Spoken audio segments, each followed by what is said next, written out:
Hey guys, welcome back to my channel. So friends, ये video होने वाली है सृष्टि उत्पत्ति क्रम पे।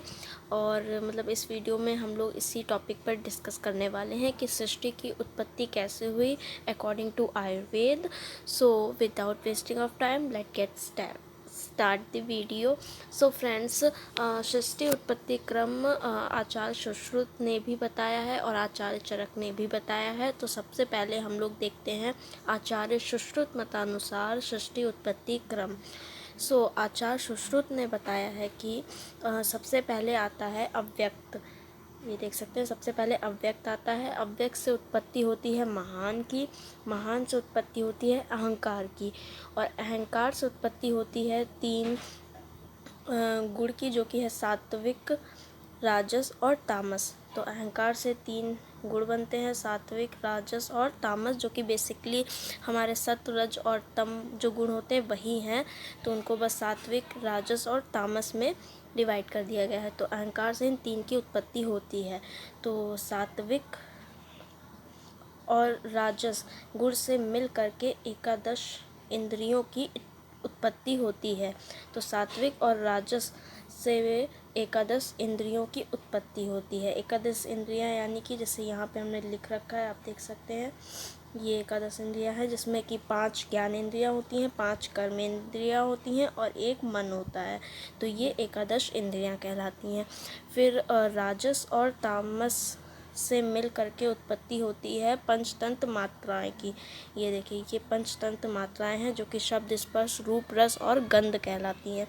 तो जो सात्विक और राजस से मिल करके एकादश इंद्रियों की उत्पत्ति होती है, और राजस और तामस से मिल करके पंचतंत्र मात्राओं की उत्पत्ति होती है। और फिर पंचतंत्र मात्राओं से पंच महाभूत की उत्पत्ति होती है। तो पंचतंत्र मात्राओं से किसकी उत्पत्ति हुई है? ये पंचतंत्र मात्राएं हैं, इनसे उत्पत्ति हुई है पंच महाभूत की। तो ये था हमारा आचार्य चरक मतानुसार सृष्टि उत्पत्ति क्रम। तो चलिए अब देखते हैं, आचार्य सुश्रुत मतानुसार था, तो अब देखते हैं आचार्य चरक मतानुसार। सो ये है आचार्य चरक मतानुसार सृष्टि उत्पत्ति क्रम। तो इसमें सबसे पहले अव्यक्त आता है। सबसे पहले अव्यक्त इसमें भी आता है, अव्यक्त, फिर महान, फिर अहंकार, और अहंकार में सत्व, रज और तम। तो ये 3 पॉइंट तो सेम ही हैं, ठीक है। फिर उसके बाद जो अहंकार है उससे किसकी उत्पत्ति हो रही है? पंचतंत्र मात्रा की। और पंचतंत्र मात्रा से उत्पत्ति हो रही है पंच महाभूत की, और पंच महाभूत से उत्पत्ति हुई है एकादश इंद्रियां की।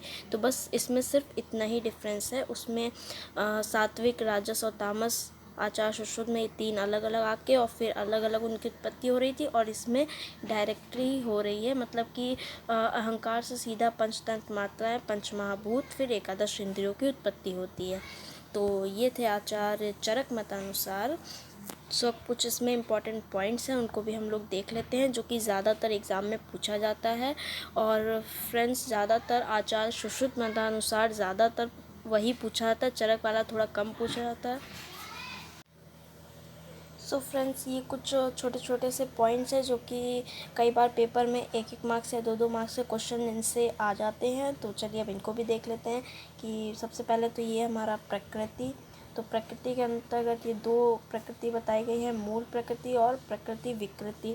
तो मूल प्रकृति में सिर्फ और सिर्फ अव्यक्त आता है, और प्रकृति विकृति में महान, अहंकार और पंचतंत्र मात्राएं, ये तीनों चीज़ें आती हैं। फिर उसके बाद सिर्फ विकृति होता है।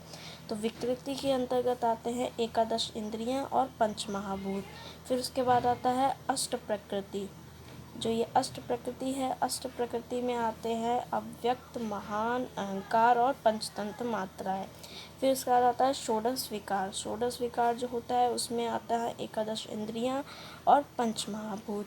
तो प्रकृति वो होती है जो दूसरों को उत्पन्न करती है, मतलब प्रकृति में ये मूल प्रकृति वो होती है जो सिर्फ दूसरों को उत्पन्न करे, किसी से उत्पन्न ना हो। प्रकृति विकृति वो होती है जो दूसरों से उत्पन्न भी हो रही है और दूसरों को उत्पन्न कर भी रही है।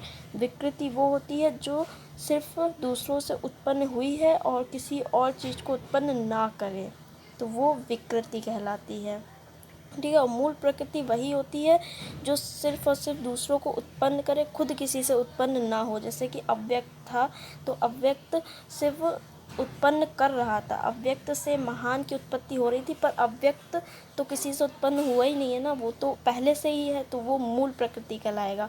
और जैसे कि आप देखेंगे प्रकृति विकृति में महान, तो महान किसी से उत्पन्न हुआ भी है, मतलब अव्यक्त से उत्पन्न महान हुआ है ना, और फिर महान से आगे कुछ उत्पन्न हो भी रहा है, जैसे कि महान से उत्पन्न हो रहा है अहंकार, तो इसीलिए ये प्रकृति विकृति कहलाता है। और विकृति होता है जो सिर्फ दूसरों से उत्पन्न हो, जैसे कि एकादश इंद्रियां सिर्फ उनसे उत्पन्न हुई हैं, एकादश इंद्रियों से आगे किसी की उत्पत्ति नहीं हुई है, न पंच महाभूत से भी आगे किसी की उत्पत्ति नहीं है, उसके बाद तो ख़त्म ही हो गया है, तो ये विकार में आते हैं। फिर ये अष्ट प्रकृति होती है, ये षोडश विकार होते हैं। सो फ्रेंड्स, ये थी हमारी आज की वीडियो। आई होप आपको मेरी ये वीडियो अच्छी लगी हो। सो अगर आपको मेरी वीडियोस थोड़ी सी भी पसंद आई हो तो प्लीज़ मेरी वीडियोस को लाइक कीजिएगा, मेरे चैनल को सब्सक्राइब करना बिल्कुल भी मत भूलिएगा, और मेरी वीडियोस को ज़्यादा से ज़्यादा शेयर कीजिएगा। सो फ्रेंड्स, मिलते हैं हम हमारी ऐसे ही नेक्स्ट इन्फॉर्मेटिव वीडियोज़ के साथ। तब तक के लिए बाय गाइस, टेक केयर।